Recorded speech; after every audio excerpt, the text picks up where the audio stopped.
दोस्तों, अपनी चवन्नी छाप शेरो शायरी पढ़कर मुख्य चुनाव आयुक्त राजीव कुमार पत्रकारों को, रिपोर्टरों को बोर तो बहुत कर देते हैं। लेकिन सच्चाई यह है कि दिल्ली में अब आचार संहिता तो लगी चुकी है ना, जब दिल्ली में उन्होंने चुनाव की तारीखों का ऐलान कर दिया है तो।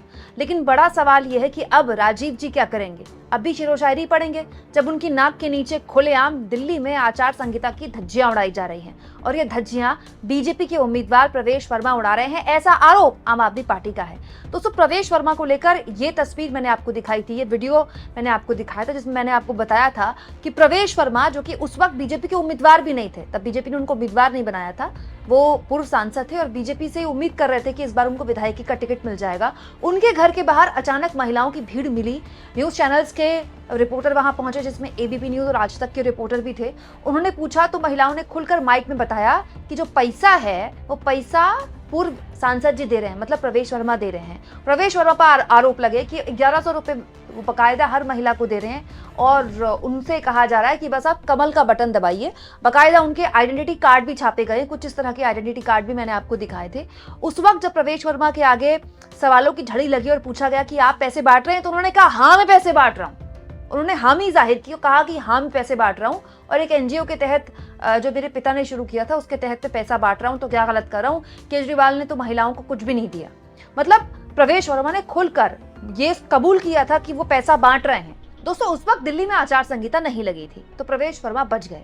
लेकिन आम आदमी पार्टी का आरोप है कि अब भी प्रवेश वर्मा पैसे बांट रहे हैं, खुलेआम पैसे बांट रहे हैं, लेकिन चुनाव आयोग कुछ कर ही नहीं रहा। इसको लेकर मुख्य चुनाव आयुक्त के पास बाकायदा आम आदमी पार्टी वाले चिट्ठी लेकर गए हैं। अरविंद केजरीवाल, इसके अलावा आतिशी सहित कुछ बीजेपी के खिलाफ आम आदमी पार्टी के लोग चिट्ठी लेकर गए हैं प्रवेश वर्मा की शिकायत लेते हुए, ये कहते हुए कि प्रवेश वर्मा अब भी 1100 रुपए बांट रहे हैं और 1100 रुपए के जरिए वो लोगों के वोट खरीद रहे हैं। इसके अलावा आम आदमी पार्टी ने ये भी आरोप लगाए हैं कि प्रवेश वर्मा लोगों को नौकरियों का लालच भी दे रहे हैं। बहुत से नेता होते हैं जो बताते हैं कि मैं विधायक बन गया, तुम्हारी लड़के की वहां नौकरी लगा दूंगा, तुम्हारी लड़की को वहां नौकरी लगा दूंगा, तुम्हारे लड़के का ये कर दूंगा। तो ये काम भी कर रहे हैं प्रवेश वर्मा, ये आरोप लगाए आम आदमी पार्टी ने और इसकी शिकायत बाकायदा चुनाव आयोग से कर दी है, मुख्य चुनाव आयुक्त राजीव कुमार से कर दी है। और अब राजीव कुमार से आम आदमी पार्टी के लोग कह रहे हैं कि सर जी रेड मारी है ना प्रवेश वर्मा के यहाँ। तो बड़ा सवाल ये दोस्तों कि प्रवेश वर्मा अब तो बचे हुए थे अब तक, क्योंकि दिल्ली में आचार संहिता नहीं लगी थी, लेकिन अब तो दिल्ली में मॉडल कोड ऑफ कंडक्ट लागू हो चुका है और पूरा का पूरा प्रशासन चुनाव आयोग के अंडर आ जाता है जब आचार संहिता लगती है। तो अब प्रवेश वर्मा के खिलाफ क्या कार्रवाई करेगा चुनाव आयोग? चुनाव आयोग को कोई तो एक्शन लेना पड़ेगा ना। ये कोई मोदी जी का बयान थोड़ा ही है कि मोदी जी मुजरा, मंगलसूत्र या फिर मटन जैसा कोई भी वाहियात बयान दे दें और राजीव कुमार जी बस एक चिट्ठी लिखकर रस्म अदायगी कर दें। भाई ये तो सीरियस एलिगेशन है और केवल एलिगेशन नहीं है, प्रवेश वर्मा ने अपने मुंह से स्वीकारा है कि हाँ मैं पैसा दे रहा हूँ। और जो महिलाएं उनके घर से बाहर निकल रही थी उन्होंने स्वीकारा है कि हाँ हमको पैसा मिला है और हमसे कहा गया कि कमल का बटन दबाइएगा जब आगे आप वोट डालने जाएं। तो प्रवेश वर्मा स्वीकार रहे हैं कि हाँ मैं पैसा दे रहा हूँ, महिलाएं स्वीकार रही हैं हाँ हमको पैसा मिला है। और इसी की शिकायत को लेकर आम आदमी पार्टी गई है राजीव जी के पास कि राजीव सर आप एक काम कीजिए, रेड मारिए प्रवेश वर्मा के खिलाफ। दोस्तों, उस वक्त जब आम आदमी पार्टी ने प्रवेश वर्मा के पैसे बांटने को लेकर बड़ा खुलासा किया था तो संजय सिंह पहुंच गए थे प्रवेश वर्मा के घर के बाहर, ये कहते हुए कि अभी ईडी क्यों नहीं पहुंच रही है प्रवेश वर्मा के घर के अंदर। वो ईडी जो बात बात पर केजरीवाल के घर या संजय सिंह के घर या सत्येंद्र जैन के घर या मनीष सिसोदिया के घर पहुंच जाती है, वो ईडी पहुंचे बीजेपी के नेता प्रवेश वर्मा के घर और पता चलेगा कि कितना कैश यहाँ पर रखा हुआ है। जाहिर सी बात है दोस्तों, जो 1100 रुपए महिलाओं को बांट रहा है ऐसे ही खुलेआम, लाइन लगी है वहां, आप सोचिए उस घर में कितना कैश रखा होगा। मैं तो हैरान हूँ, ईडी के अधिकारी पता नहीं कहाँ सोए हुए हैं, बात बात पर विपक्ष के नेताओं के यहाँ पहुंच जाते हैं। यहाँ दिल्ली में पता नहीं कितना कैश रखा हुआ है प्रवेश जी के घर में। अब इस पूरे के पूरे मुद्दे को लेकर दोस्तों आम आदमी पार्टी सीरियस हो गई है। अब आम आदमी पार्टी ने तो अपना काम कर दिया, चुनाव आयोग का दरवाजा खटखटा दिया। अब मुख्य चुनाव आयुक्त को देखते हैं क्या करते हैं। राजीव जी के ऊपर वैसे भी दबाव बहुत ज्यादा है क्योंकि उनका आखिरी चुनाव है, फरवरी में रिटायर होना है। अपनी प्रेस कॉन्फ्रेंस में भले ही राजीव जी ने कहा था कि वो हिमालय में जाकर कोई चैरिटी करना चाहते हैं, कोई समाज सेवा करना चाहते हैं, लेकिन सच्चाई तो आप भी जानते हैं दोस्तों, आज के दौर में तो हमारे नेतागढ़ 90 साल की उम्र में रिटायर ना हो तो फिर ऐसे अधिकारी जो मोदी जी के इतने खासम खास हैं, जिन्होंने मोदी जी के लिए इतना कुछ किया है और इतना बढ़िया शानदार काम किया है, ऐसे ही रिटायर होने के बाद क्या उनको कोई सेवाएं नहीं दी जाएंगी? इतने काबिल है राजीव जी। मतलब सरकार चाहेगी कि उनकी सेवाएं आगे वो दूसरे डिपार्टमेंट्स में ले। खैर वो तो सरकार और राजीव जी के बीच की बात है। यहाँ पर तो ये है ना कि अभी तो रिटायरमेंट हुआ नहीं है। दिल्ली चुनाव राजीव जी के अंतर्गत आने वाला आखिरी चुनाव होगा। उसके बाद राजीव जी जाएं हिमालय या उनको दूसरी कोई बड़ी जिम्मेदारी मिल जाए वो हो जाने, लेकिन फिलहाल दिल्ली चुनाव तो उनके अंतर्गत आता है ना। इसको लेकर तो राजीव कुमार को एक्शन लेना होगा ना। दोस्तों इस वक्त दिल्ली चुनाव राजीव कुमार के लिए अग्नि परीक्षा है। और दोस्तों इंसानी याद के लिए कहा जाता है कि हम इंसान बाय डिफॉल्ट ऐसे ही हैं।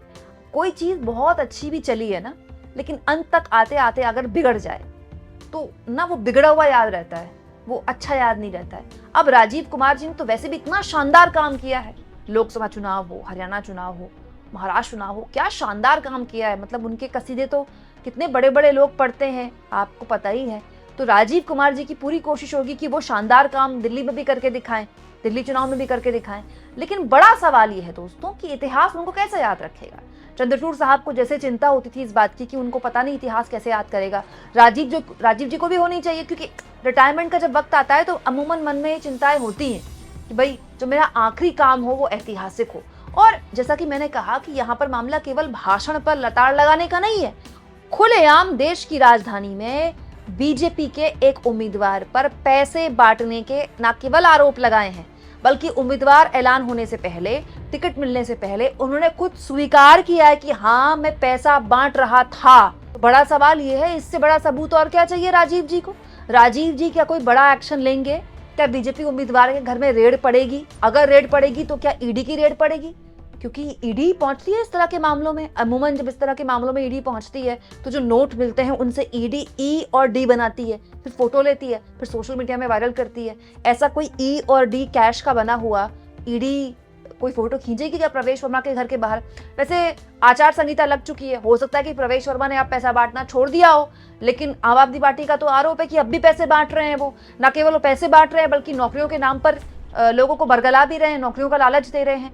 दोस्तों अब तो चुनाव आयोग को एक्शन लेना पड़ेगा, क्योंकि अब अगर चुनाव आयोग एक्शन नहीं लेता ना तो आम आदमी पार्टी ने, अरविंद केजरीवाल ने इस पूरे चुनाव में 1 महीने से जो माहौल बनाया है और जिस तरह से रोज प्रेस कॉन्फ्रेंस करके आम आदमी पार्टी के लोग चुनाव आयोग को लताड़ रहे हैं, चुनाव आयोग को सवाल पूछ रहे हैं, अब चुनाव खत्म होने के बाद नतीजों का इंतजार तो किसी भी हाल में आम आदमी पार्टी नहीं करने वाली है। और दोस्तों इस मामले में भी अगर एक्शन नहीं हुआ तो फिर आप मान कर चलिए कि चुनाव आयोग गांधी जी के 3 बंदर बना हुआ है। उसको ना तो कुछ दिखता है, ना वो कुछ सुनने को राजी, और बोलने को तो खैर बिल्कुल राजी नहीं है, सिवाय मुख्य चुनाव आयुक्त की बिल्कुल वाहियात सी शेरो शायरी की। सच बता रही हूँ, जिस तरह की शेरो शायरी मुख्य चुनाव आयुक्त प्रेस कॉन्फ्रेंस में पढ़ते हैं और पूरा देश उनको सुनता है।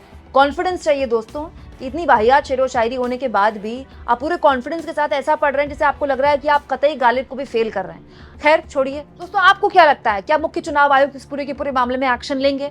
क्या राजीव कुमार रिटायरमेंट से पहले दिल्ली चुनाव में कोई नजीर पेश कर पाएंगे? क्या अपने ऊपर लगे इस तमाम आरोपों को दिल्ली चुनाव में पारदर्शिता बरत कर वो धो पाएंगे? कमेंट बॉक्स में जरूर लिखें और जितना हो सके चैनल को शेयर करें, सब्सक्राइब करें और थैंक्स और ज्वाइन के ऑप्शन से अगर आप चाहें तो कुछ आर्थिक मदद भी चैनल की जरूर करें।